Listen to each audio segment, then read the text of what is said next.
Hey hello guys, ನಾನು ನಿಮ್ಮ ವಿನಯ್ ಕುಮಾರ್. ಯಾರ್ಯಾರೆಲ್ಲ ಚಾನಲ್ಗೆ ಸಬ್ಸ್ಕ್ರೈಬ್ ಆಗಿಲ್ಲ ಪಟ ಅಂತ ಒಂದು ಸಬ್ಸ್ಕ್ರೈಬ್ ಬಟನ್ ಒತ್ಕೊಂಡು ಹಂಗೆ ಪಕ್ಕದಲ್ಲಿ ಬರೋ ಬೆಲ್ ಐಕಾನ್ ಒತ್ಕೊಂಡು ಎಲ್ಲ ವೀಡಿಯೋಗೆ ಬನ್ನಿ. ಎಲ್ಲರಿಗೂ ಹೊಸ ವರ್ಷದ ಆರ್ಥಿಕ ಶುಭಾಶಯಗಳು. 2025ರಲ್ಲಿ ಏನೇನು ಕೆಟ್ಟದಾಗಿತ್ತೋ ಅದನ್ನೆಲ್ಲ ಮರೆತು 2026ರಲ್ಲಿ ಆ ಕೆಟ್ಟದಾಗಿದ್ದನ್ನೆಲ್ಲ ಸರಿ ಮಾಡಿಕೊಂಡು 2026ರಲ್ಲಾದರೂ ಖುಷಿಯಾಗಿರಿ. ಯಾರ್ಯಾರಿಗೆಲ್ಲ 2025ರಲ್ಲಿ ಹೆಣ್ಣು ಮದುವೆ ಹಾಕಿ ಹೆಣ್ಣು ಸಿಕ್ಕಿರಲಿಲ್ವೋ ರೈತರ ಮಕ್ಕಳಿಗೆ ಅವ್ರಿಗೆಲ್ಲ 2026ರಲ್ಲಾದರೂ ಹೆಣ್ಣು ಕೊಡೋಂಗಾಗಲಿ. ರೈತರನ್ನ ಎಲ್ಲ ಕೀಳಾಗಿ ನೋಡೋಕೆ ನಿಂತವ್ರೆ ಜನಗಳು.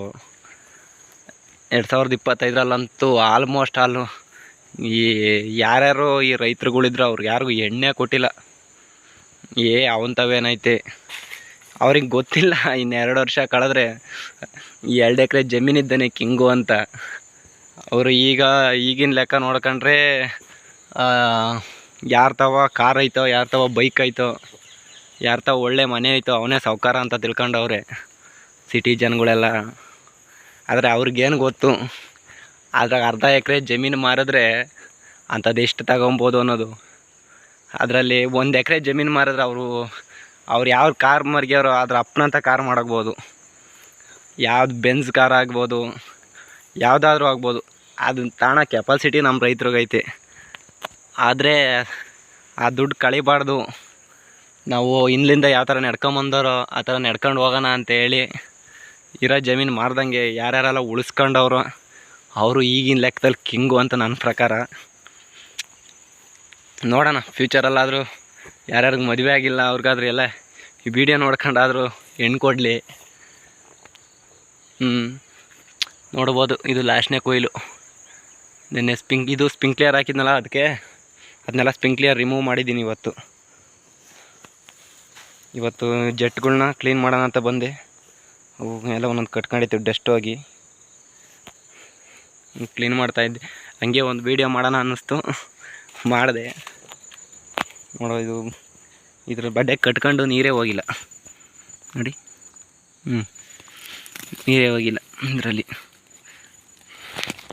ಆದಷ್ಟು ಜಮೀನು ಯಾರು ಮಾಡಿಕೊಂಡಿದ್ರ 1 ಎಕರೆ ಆಗಲಿ 2 ಎಕರೆ ಆಗಲಿ ಶೋಕಿಗೋಸ್ಕರ ಯಾರು ಮಾರ್ಕೊಳಕ್ಕೆ ಹೋಗಬೇಡಿ. ಏಕೆಂದರೆ ನಿಮ್ಮ ಅಪ್ಪ ನಿಮ್ಮ ತಾತ ಅವ್ರ ತಾತದಿಂದನೂ ಏನೋ ಇಷ್ಟ ಕುಡುಕಿಕ್ಕಿ ಅಷ್ಟು ಬಿಟ್ಟೋಗ್ಯವ್ರೆ. ಇವತ್ತಾದ್ರೂ ವ್ಯಾಲ್ಯೂ ಕಮ್ಮಿ ಇರ್ಬೋದು. ಇವತ್ತಿನ ಲೆಕ್ಕ ನೋಡ್ಕೊಂಡ್ರೆ 1 ಎಕರೆ ಜಮೀನು ಒಂದು 50-60 ಲಕ್ಷ ಇಲ್ದಲೇ ಹೋಗಲ್ಲ. ಈ ರೋಡ್ ಸೈಡ್ ಜಮೀನಾದ್ರು 1 ಎಕರೆ ಇತ್ತು ಅಂದ್ರೆ 1 ಕೋಟಿನೇ ಲೆಕ್ಕ ಹಾಕ್ಕೊಬೋದು. ಈಗ ಆ ಡಿಮ್ಯಾಂಡ್ ಐತೆ. ಇನ್ನೂ 2 ವರ್ಷ ಕಳೆದ್ರೆ ಅದೇ 1 ಕೋಟಿ 2 ಕೋಟಿ ಆಗೋ ಚಾನ್ಸ್ ಇರುತ್ತೆ. ಹಂಗಾಗಿ ಯಾರು ಜಮೀನು ಇರೋರು ಕಳ್ಕೊಳಕ್ಕೆ ಹೋಗಬೇಡಿ. ಕಳ್ಕೊಂಡು ಈಗ ಶೋಕಿ ಮಾಡೋಕ್ಕೋಸ್ಕರ ಕಳ್ಕೊಂಡು ಮುಂದೆ ಬಹಳ ತೊಂದರೆಗಳು ಬರ್ತವೆ. ಅದೇ ಈಗ 2 ಎಕರೆ ಜಮೀನು ಉಳಿಸ್ಕೊಂಡು ಅವನೇನಾದರೂ ಅದರಲ್ಲಿ ಬೆಳೆ ಬೆಳೆದ ಅಂದರೆ ಮುಂದಕ್ಕೆ ಆ ಬೆಳೆ ಯಾವುದೇ ಕಾರಣಕ್ಕೂ ಅವನಿಗೆ ಭೂಮಿ ತಾಯಿ ಕೈ ಬಿಡಲ್ಲ. ಅವ್ನು ಮಾಡಿರೋ ಇದಕ್ಕಾದ್ರೂ ಆದಷ್ಟು ಯಾರ್ಯಾರೆಲ್ಲ ತೋಟ ಮಾಡಿಕೊಂಡರೇ ಆಗಲಿ, ಜಮೀನು ಮಾಡಿಕೊಂಡರೇ ಆಗಲಿ, ನಾನೆಲ್ಲ ಮಾರಿ ಸಿಟಿಗೆ ಹೋಗ್ತೀನಿ ಅಂತಾರಲ್ಲ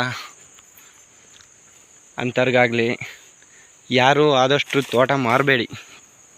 ಜಮೀನುಗಳ್ನ ಏನೋ ಅವನು 1 ಲಕ್ಷ ಜಾಸ್ತಿ ಕೊಡ್ತಾನಂತೆ ಇರೋ ರೈಟಲ್ಲಿ ಅಂತೇಳಿ ಮಾರೋದು ಈಗ. ಆಮೇಲೆ ಮುಂದಕ್ಕೆ 1 ಎಕರೆ ಜಮೀನಲ್ಲ 1 ಕುಂಟೆ ಜಮೀನು ತಗೊಳಕ್ಕಾಗಲ್ಲ.